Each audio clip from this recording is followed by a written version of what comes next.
do something you're very passionate about.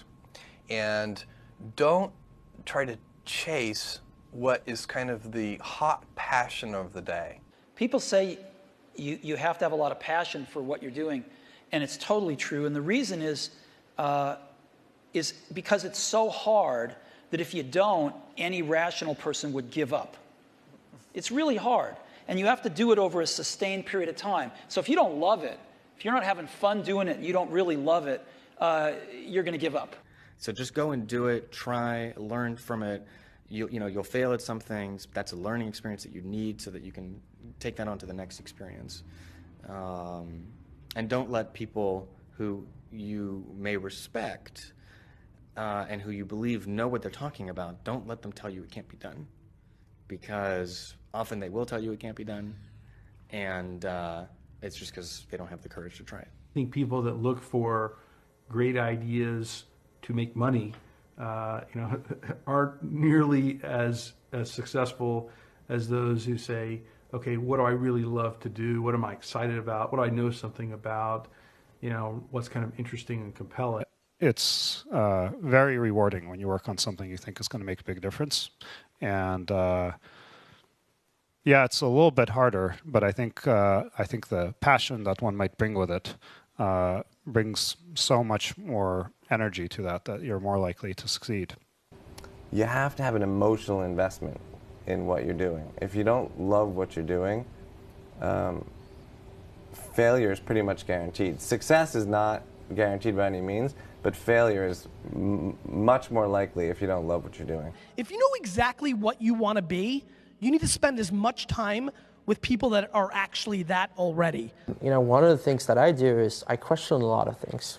And you can do that in a good way and a bad way, but hopefully if you try to get people to motivate why they're doing something and their way of thinking, the worst thing you can end up with is a situation where you get told, well, this is the way it's always been. Mm-hmm. That's the worst ever. That's a non-answer. Instead, ask yourself, given everything we have today, is there a way we can make this better? And so when we're coming up with ideas, we always ask ourselves, what kind of new market is this creating? And then also, what part of my day and what problem is it solving? And so I've gone as far as taking an entire catalog of my day from the moment I open my eyes and writing down every single thing I do. And then asking myself, is there something here? If you're not coming up with 10 ideas a day, that's why I have this thing. If I'm not filling up this page every single day, then my idea muscle will atrophy. And I started this in 2001, and I still do it every single day. You have to come up with ideas every single day, or the idea muscle atrophies. The good news is, after about 6 months of doing that, you're like a machine. People get surprised at how many ideas you could just have anywhere. But understand that naturally nobody is interested in your idea. The world could care less, and you have to persuade them, and you have to show that you're the one person out there that can do it. When it comes to changing the world, what I learned from Steve Jobs is, if you believe in a Macintosh, if you believe in iPhone, iPod, iPad, if you believe enough, then you will see it. Because other people will believe in it. Other people will create software. Other people will create products. So you need to foster the belief in what you are dreaming so that it becomes a reality, which is very different than saying, I don't expect anybody to believe it until I see it. You need people to believe it before they can see it. Don't necessarily think that you have to have the home run and the huge Apple computer on your first start. I spent a long time in my life with skills just building little devices for fun. For fun is one of the key things, because that drives you to think and think and think and make it better and better and better than you ever would if you're doing it for a company. Build things at first for yourself that you would want. For somebody aspiring to take things to the next level or to even surpass their wildest dreams, there's always going to have to be an element of luck, but I think more important is putting yourself in a business that can be ubiquitous, that really doesn't have limits. Because otherwise, there's always going to be a grind to it. But if the business, if it can't be something that you can visualize every business using or every consumer using, it's going to be tough to scale to be big enough or to have the perceived value. You want an idea about which you can say, I know it sounds like a bad idea, but here's specifically why it's actually a great one. You want to sound crazy, but you want to actually be right. Because when you're trying to differentiate, when you're trying to do something different, there's going to be that gut moment, that gut sense. Is this right? Is this not right? If you're not having doubt, you're not pushing the boundaries far enough. Don't think about how do I get big fast. That will happen if you actually build something super meaningful and super important. So don't think about, what is the quickest way to success? Think about what is the best way to building something important that the world really needs. This little idea explains why some organizations and some leaders are able to inspire where others aren't. Let me define the terms really quickly. Every single person, every single organization on the planet knows what they do, 100%. Some know how they do it, whether you call it your differentiating value proposition or your proprietary process or your USP.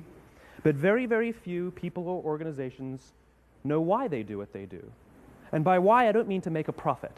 That's a result. It's always a result. By why, I mean what's your purpose? What's your cause? What's your belief?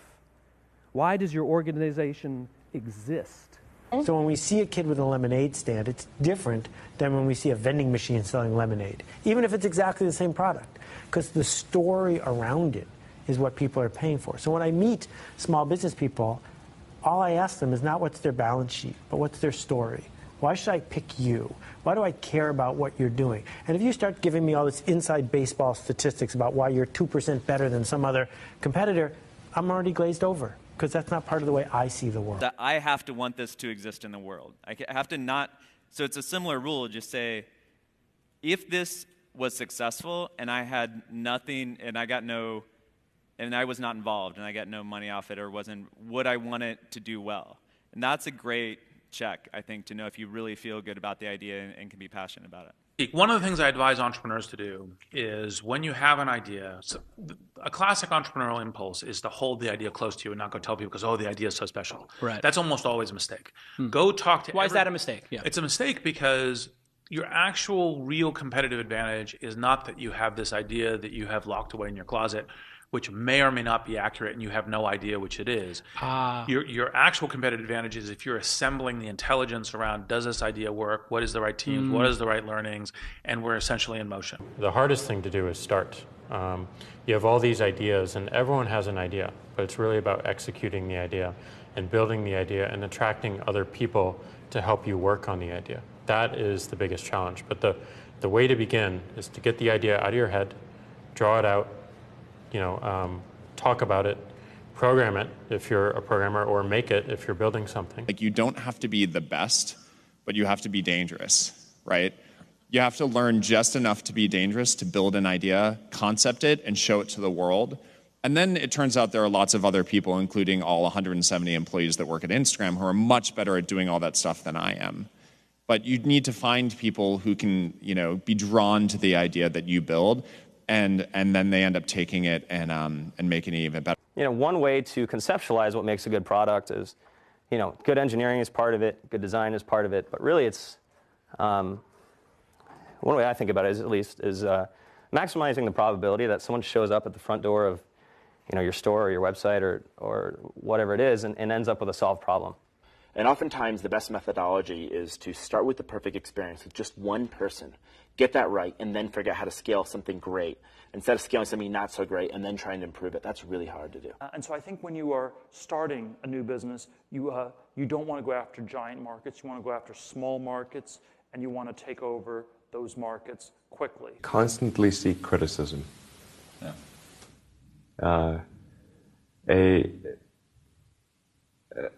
A well thought out critique of whatever you're doing is as valuable as gold.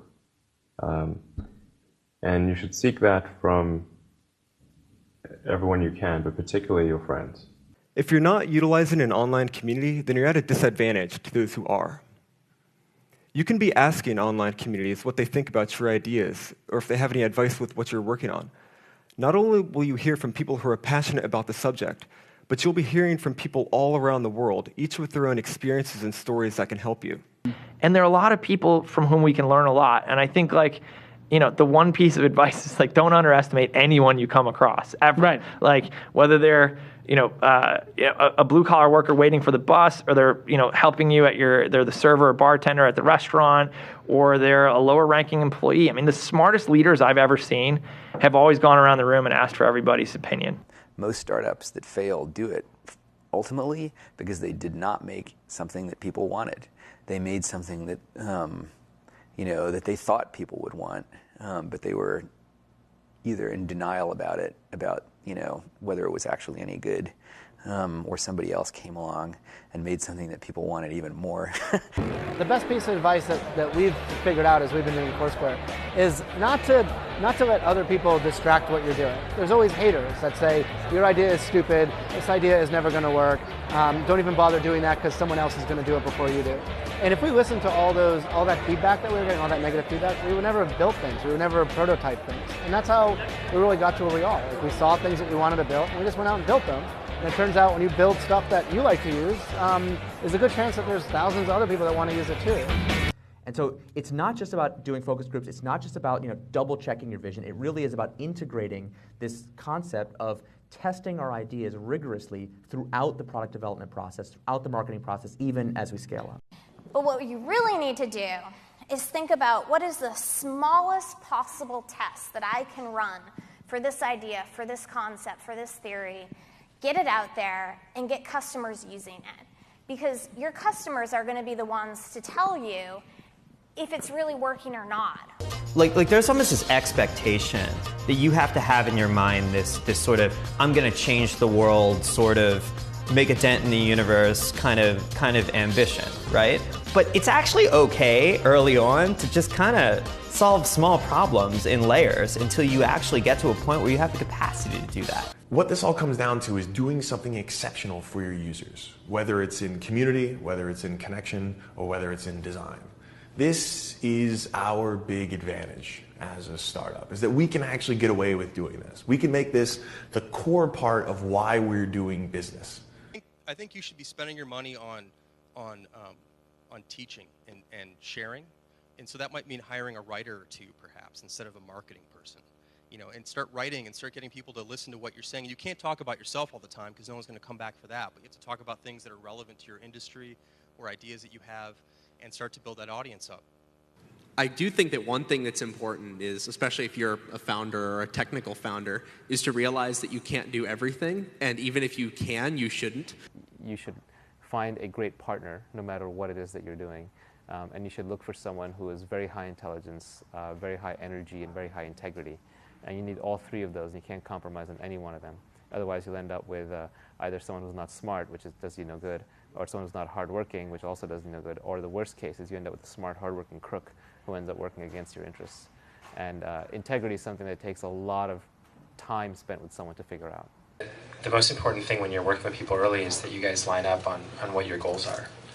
That sounds really basic, but you can totally, it can be fine. You can want to build a small business that makes money and you don't have to go to an office every day. Or you can want to build a huge company. You can want to build Google. But I think you have to be really, really aligned on that. And a lot of corporations have, they might call them core values or guiding principles or so on, but the problem is usually they're very lofty sounding. They kind of read like a press release the marketing department put out. They sound just like their competitors, and maybe you learn about it on day one of your job, but then it becomes this meaningless plaque on the lobby wall.